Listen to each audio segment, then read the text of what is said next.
As you know, in the previous video, we have discussed the some important properties of eigenvalues, and in this video, we are going to see some remaining properties of eigenvalue, which is also important like that property because we have seen a lot of questions come from these properties, like in special matrices like orthogonal matrix, idempotent matrix, involuntary matrix.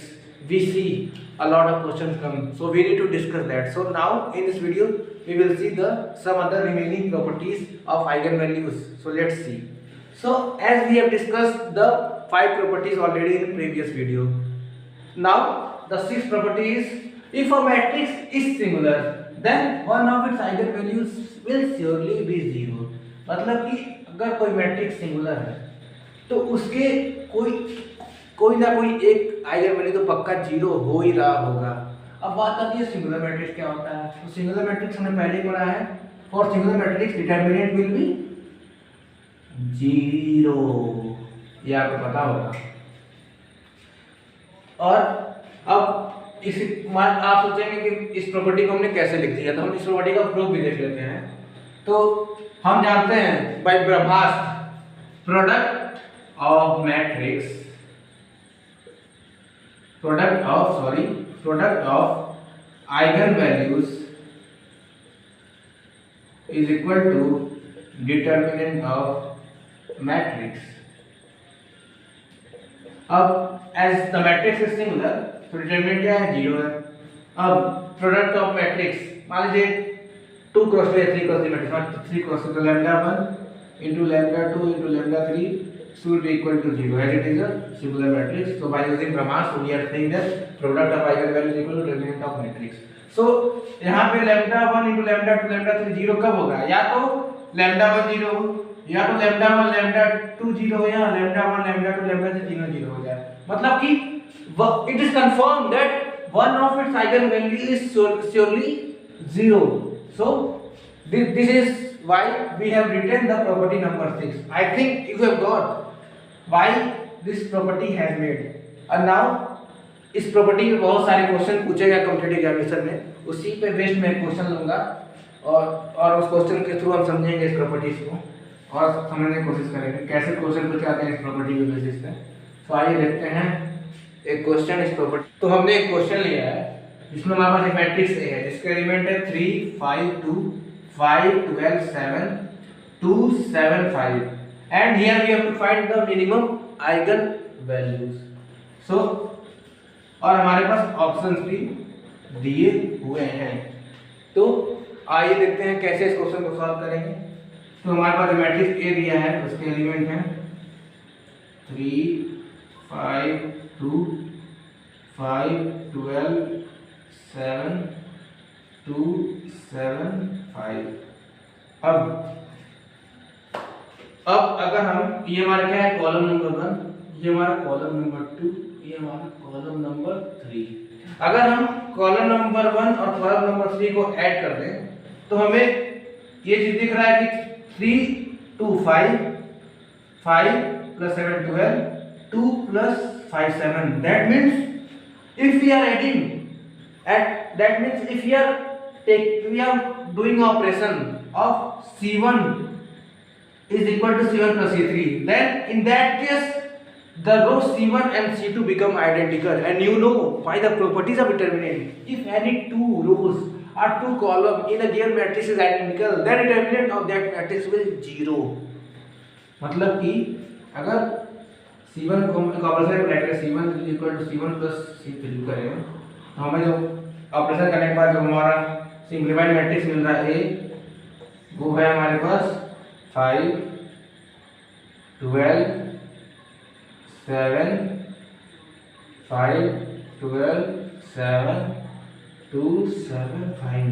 So you can see the column number 1 and column number 2 of these the matrix become identical. That means we know if in a matrix 2 column or 2 row become identical, then in that case we can directly say by using properties of determinant its determinant will surely going to be 0, and we know by property number 6 if a matrix is singular then it's confirmed that one of its eigenvalue is surely going to be 0. मतलब कि यहाँ पे determinant 0 है, इसका मतलब कि कोई ना कोई आइगन पक्का 0 हो ही रहा होगा।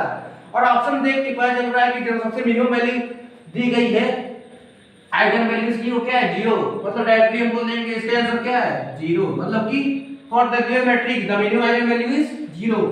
तो I think you have got the idea in how many ways the question can be asked using property number 6. that means eigen values पे क्वेश्चन मिक्सअप करके पूछे जा रहे हैं, मतलब कि कुछ कॉन्सेप्ट डिटरमिनेंट ऑफ मैट्रिक्स का भी कह रहा है along with the concept of eigen value. So I think you have got how the questions can come in competitive examination using on such properties. So ये थी property number 6. आइए discuss करते हैं property number 7. The seventh property is if in a matrix sum of all rows or columns gives a value then that value is surely fits one of the eigen values. मतलब कि यार किसी matrix में सभी रोज का सम या सभी रोज का कॉलम कोई एक पर्टिकुलर वैल्यू दे रहा है, तो उस केस में यह तो कंफर्म हो जाएगा कि वह वैल्यू उस गिवन मैट्रिक्स का एक आइगन वैल्यूज होगा। आइए देखते हैं एक एग्जांपल जिसके थ्रू हम इस प्रॉपर्टी समझेंगे। सपोज मान लीजिए हमारा क्वेश्चन है, एक मैट्रिक्स ये है जिसके एलिमेंट है -1 4 4 -1। अगर और हमें यहाँ निकालना है इसके आइगन वैल्यू निकालने हैं, हमें फाइंड करना है फाइंड इट्स आइगन वैल्यू। ये मान लीजिए हमारे पास एक क्वेश्चन है, अगर आपको ये प्रॉपर्टी पता नहीं है तो आप क्या करेंगे, बेसिकली पहले इसका कैरेक्टरिस्टिक इक्वेशन लिखेंगे, फिर इसके रूट्स को सॉल्व करेंगे, तब जाके आइगन वैल्यूज बता पाएंगे, या फिर आप ब्रह्मास्त्र का यूज करेंगे। पर अगर आपको ये प्रॉपर्टी पता है तो आइए देखते हैं कैसे सॉल्व इस क्वेश्चन को सॉल्व कर सकते हैं विद इन 1 मिनट। यहाँ आप देखिए ये हमारी क्या है रो 1 है, मतलब कि रो 1 है, ये हमारी क्या है रो 2 है, ये हमारा क्या है C1 है, ये हमारी क्या है C2 है। अगर हम रो 1 को देखें तो रो 1 का सम क्या आ रहा है यहाँ पे 4 प्लस -1 दैट इज 3। रो 1 3 आ रहा है और रो 2 क्या आ रहा है 4 प्लस -1 3, मतलब दोनों ही रोज का सम 3 आ रहा है। तो आप कॉलम पर करके चेक कर लेते हैं, मतलब ये तो कंफर्म हो गया है कि कोई ना कोई एक आइगन वैल्यू इस मैट्रिक्स का 3 होगा ही होगा। कॉलम से भी चेक कर सकते हैं आप चाहे तो।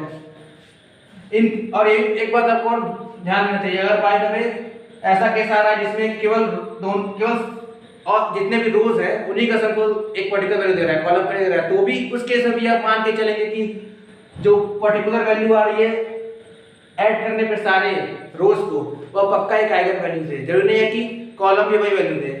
तो ये बात आपको यहाँ देख सकते हैं कि यहाँ तो दोनों ही वैल्यू दे रही है 3 4 -1, यहाँ भी कॉलम में 3 मिल रहा है, यहाँ भी 3 मिल रहा है, मतलब कि ये यहाँ पे एक बात कंफर्म हो गई है कि for the given matrix one of its eigen value is surely 3, मतलब कि मान तो इसके लिए एक आइगन वैल्यू 3 आ गया, मतलब λ1 3 आ गया। अब λ2 निकालना क्या करेंगे, हम जानते हैं बाय यूजिंग ब्रह्मास्त्र sum of eigen values is equal to trace of matrix that is -1 -1 that is -2। एक हमने निकाल लिया 3, दूसरा आइगन वैल्यू कैसे निकालेंगे, सिंपली कर देंगे इसको सॉल्व। तुम्हारी दूसरी आइगन वैल्यू कितनी आ रही है -5। तो आपने देखा कितनी आसानी से using a property number 7 we are able to solve this question, and if we don't know the property then we have to do a traditional method in which we have to give a lot of time, and if we solve this question using traditional method, so in that case I don't think so that you will not be able to clear examination, because in examination you have to do a lot of question using in a very short period of time. Then in that case by knowing such kind of property you can make such kind of question very easily. So I think आपको पता चल गया होगा कि property हमारे लिए कितनी helpful हो सकता है कॉम्पिटिटिव एग्जामिनेशन के पॉइंट ऑफ व्यू से, जहां हमें बहुत ही कम टाइम में अच्छे क्वेश्चन को सॉल्व करना होता है। तो अगर प्रॉपर्टी याद है तो हम देख सकते हैं कितनी आसानी से हमने इस क्वेश्चन को सॉल्व कर दिया। तो आई थिंक आपको पता चलेगा प्रॉपर्टी नंबर 7 के बारे में। हमें लास्ट प्रॉपर्टी देखेंगे, property number 8। Now our last property is which is the property number 8, is related to the special kind of matrices like Hermitian matrix, symmetric matrix, skew Hermitian, skew symmetric, unitary matrix, orthogonal matrix. So let's see what will the eigenvalues in case of this kind of matrix. So पहला हमारे पास है Hermitian या symmetric matrix. तो इस case में eigenvalues हमेशा real होगी, ये बात हमें याद रखना होगा कि फॉर द Hermitian मैट्रिक्स और for the symmetric matrix the eigen values will always be real. अब बात आती है कि Hermitian मैट्रिक्स इस सिमेट्रिक मैट्रिक्स क्या होता है। तो बेसिकली मैं इस वीडियो में कुछ आपको आइडिया देता हूँ इन मैट्रिक्स के बारे में, बिकॉज ये एक सेपरेट टॉपिक है। अगर हम डिस्कस करना चाहें तो हमारे जितने बहुत सारे स्पेशल मैट्रिक्स होते हैं जैसे Hermitian matrix, symmetric matrix, skew Hermitian, skew symmetric, nilpotent, idempotent, involutory matrix, अगर हम उन चीज़ों को यहाँ डिस्कस करेंगे तो ये वीडियो बहुत लेंथी हो जाएगा।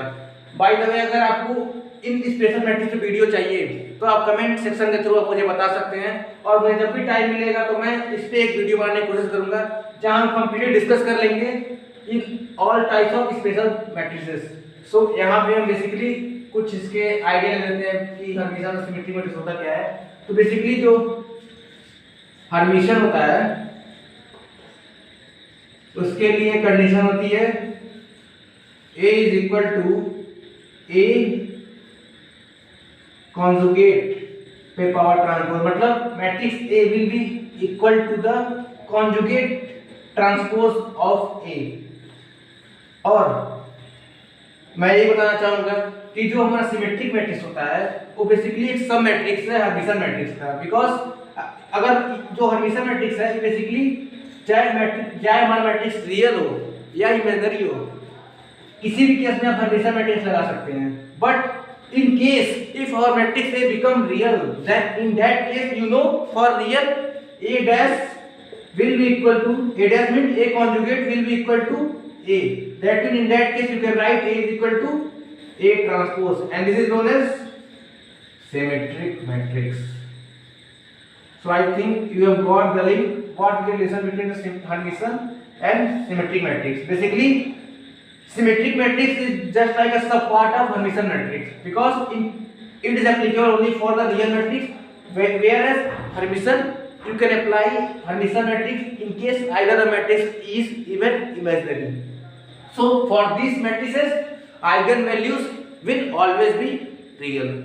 So I think you have got what exactly is Hermitian or symmetric matrix, और इन प्रॉपर्टीज की कुछ और भी, इन मैट्रिक्स की कुछ और भी प्रॉपर्टीज होती हैं जो हम एक अलग आने वाले वीडियो में डिस्कस करेंगे, जब हम कंप्लीटली स्पेशल मैट्रिक्स के बारे में बात करेंगे तो हम जितने मैट्रिक्स हमको इन डिटेल डिस्कस करेंगे। बट यहाँ पे हमें बेसिकली फोकस कर रहे हैं आइगन वैल्यूज पे, तो हमारा फोकस बस ये होना चाहिए कि इन मैट्रिक्स का आइगन वैल्यूज क्या होता है।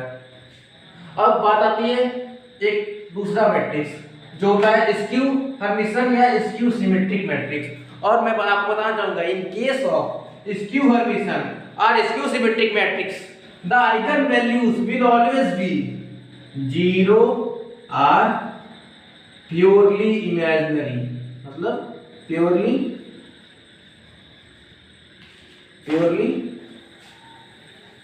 इमेजिनरी।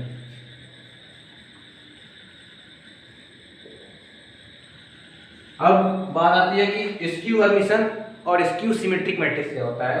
तो स्क्यू Hermitian जो होता है, जो हमारा स्क्यू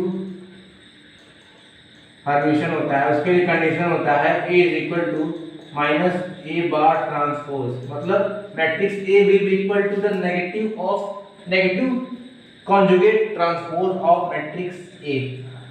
और in case if our matrix A is real matrix, then in that case you know A conjugate will be equal to A, so in that case we can write A is equal to minus A transpose, so in that case it will become skew symmetric matrix। Skew symmetric ये बन जाएगा हमारा skew symmetric, मतलब कि जो हमारा skew Hermitian matrix है वो आप चाहे तो मैट्रिक्स हमारा रियल हो या इमेजिनरी, दोनों के लिए एप्लीकेबल है। But in case if the matrix become real, then in that case the skew Hermitian matrix will become the skew symmetric matrix. मतलब कि हमारा जो स्क्यू सिमेट्रिक मैट्रिक्स एक सब पार्ट है, सब मैट्रिक्स है फॉर स्क्यू हर्मिटियन मैट्रिक्स का। तो आपको पता चल जाएगा कि स्क्यू हर्मिटियन और स्क्यू सिमेट्रिक मैट्रिक्स एग्जैक्टली होते क्या है। और इन दोनों मैट्रिक्स के केस में जो हमारी आइगन वैल्यूज आएगी वो या तो जीरो होगी या तो प्योरली इमेजिनरी होगी। ये बात आपको याद रखना होगा। Now the next special matrix that is for unitary और orthogonal matrix the eigen values will be the modulus of lambda, that means it will be mod of lambda that is equal to 1। मतलब कि अगर एक eigen lambda होगा दूसरा surely 1 by lambda होगा। अब बात आती है यूनिटरी मैट्रिक्स और ऑर्थोगोनल मैट्रिक्स क्या होता है। तो मैं यहाँ पे आप एक छोटा सा शॉर्ट इंट्रो दूंगा इस मैट्रिक्स का। जो यूनिटरी मैट्रिक्स होता है उसके लिए कंडीशन होता है A into A dash transpose is equal to I, and it is especially for the imaginary matrix. And in case if our matrix will become real, then in that case you can write A into A dash will be A transpose that is equal to I. So this will be known as orthogonal matrix. That means we can say that orthogonal matrix is a sub part of the unitary matrix. And orthogonal matrix is applicable in case only of real matrix, whereas we can apply unitary matrix in case even if our matrix will be imaginary. So I think you have understand what is unitary matrix and what is orthogonal matrix. Now we will take one example to understand how we are writing in case of unitary matrix, orthogonal matrix, the eigen values is modulus lambda, that is mod lambda will be 1. So example लेते हैं इसको समझने के लिए। हमारे पास है 0। अब बात आती है कि पहले हम चेक करेंगे कि हमारा ये मैट्रिक्स ऑर्थोगोनल मैट्रिक्स है या नहीं, फिर हम इसके आइगन वैल्यू निकालेंगे। मतलब हमें यहाँ बेसिकली फाइंड करना है फाइंड इट्स आइगन वैल्यू। सो मुझे तो देख के लग रहा है कि यह मैट्रिक्स ऑर्थोगोनल मैट्रिक्स है, because if you multiply A into A transpose, मतलब कि ये मैट्रिक्स क्या है हमारे पास 0 -1 1 0, इसका ट्रांसपोज करना जाएगा 0 -1 1 0। आप you know by matrix multiplication 0 into 0 you have plus -1 into 1 that is 1, 0 into 1 plus -1 into 0 that will be 0। यहाँ पे जाएगा 1 into 0 plus 0 into -1 that will be 0, and here will be 1 into 1 plus 0 into that will be 1, that is equal to identity matrix। मतलब यहाँ पे क्या है A into A transpose is equal to I, that means the given matrix is orthogonal matrix। अब हमें क्या निकालना है, यहाँ पे इसके आइगन वैल्यू निकालना है। तो इसकी आइगन वैल्यू निकालने की कोशिश करते हैं। आपने ये निकाल लिया कि मैट्रिक्स ऑर्थोगोनल मैट्रिक्स है। अब प्रॉपर्टी अगर पता होती तो हम डायरेक्टली बोल देते कि यहाँ पे जो इसका मॉड मतलब जो इसकी आइगन वैल्यू आएगी उसका डिटरमिनेंट अगर उसका मॉड करें तो उसका हमेशा 1 आएगी वैल्यू।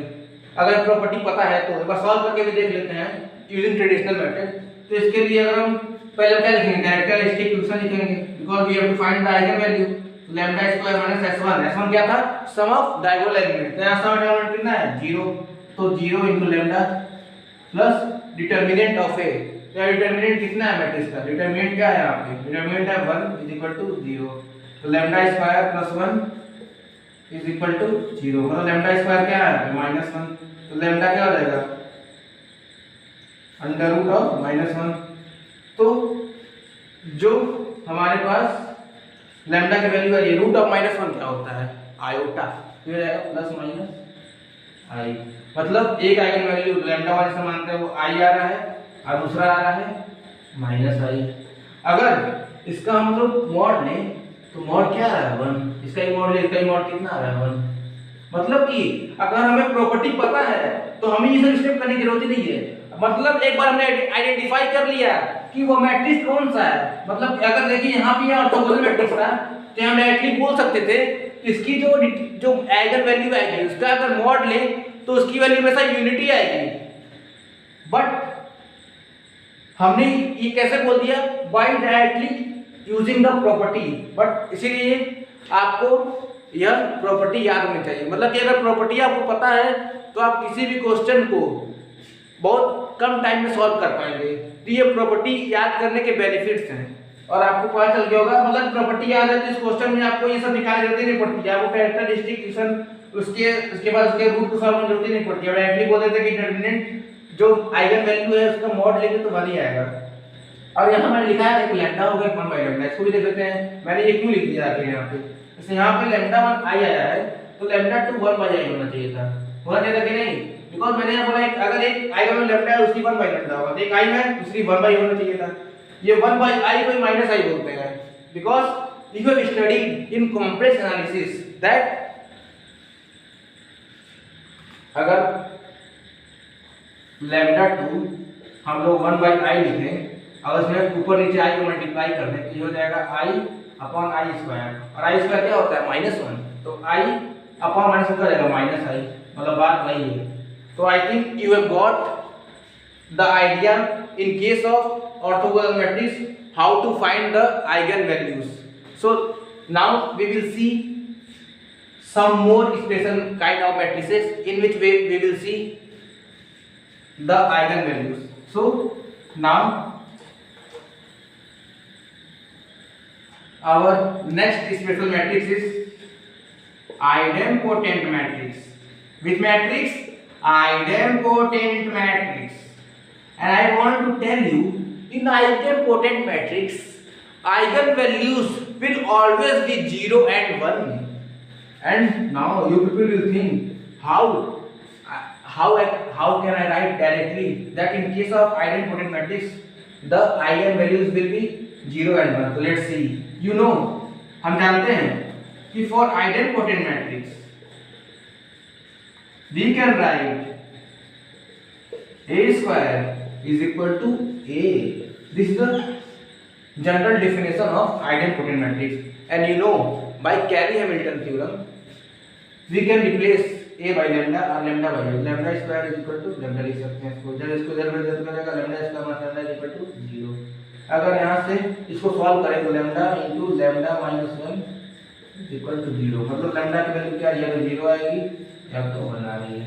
मतलब देख लिया आपने क्यों हमने लिख दिया है कि for idempotent matrix eigen value will be 0 and 1. I think you have got why we are writing in case of idempotent matrix eigen values will always be 0 and 1. So next special matrix is involuntary matrix.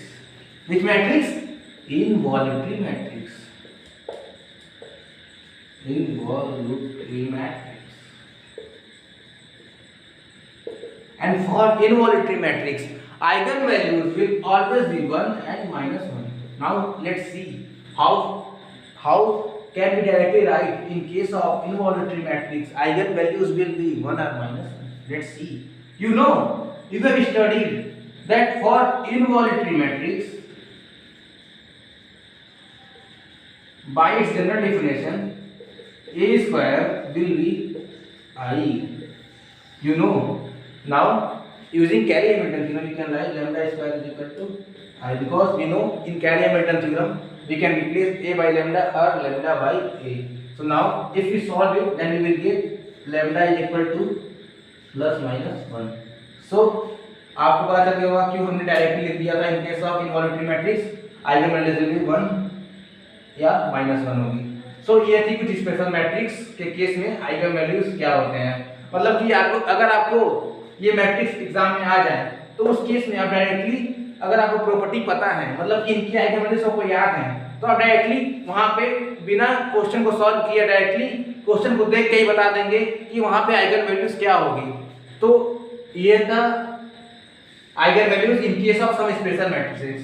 और अब बात आती है कुछ लोगों को दिक्कत आई होगी इन मैट्रिक्स को समझने में। अगर आपको दिक्कत आई हो तो आप कमेंट सेक्शन में मुझसे इन मैट्रिक्स के बारे में पूछ सकते हैं। अगर आपको ज़्यादा डाउट है तो आप आप एक कहने पर मैं एक वीडियो बना दूंगा इस मैट्रिक्स पे, इन टाइप्स ऑफ मैट्रिक्स पे, स्पेशल मैट्रिक्स, बिकॉज ये स्पेशल मैट्रिक्स से बहुत सारे क्वेश्चन पूछे जाते हैं हमारे कॉम्पिटिटिव एग्जामिनेशन में, तो ये हमारे लिए बहुत अनिवार्य हो जाता है इन मैट्रिक्स के बारे में जानना। तो आज के वीडियो में बस इतना ही। अगर आपको आज का वीडियो पसंद आया हो तो हमारे चैनल को लाइक करें, शेयर करें, सब्सक्राइब करें।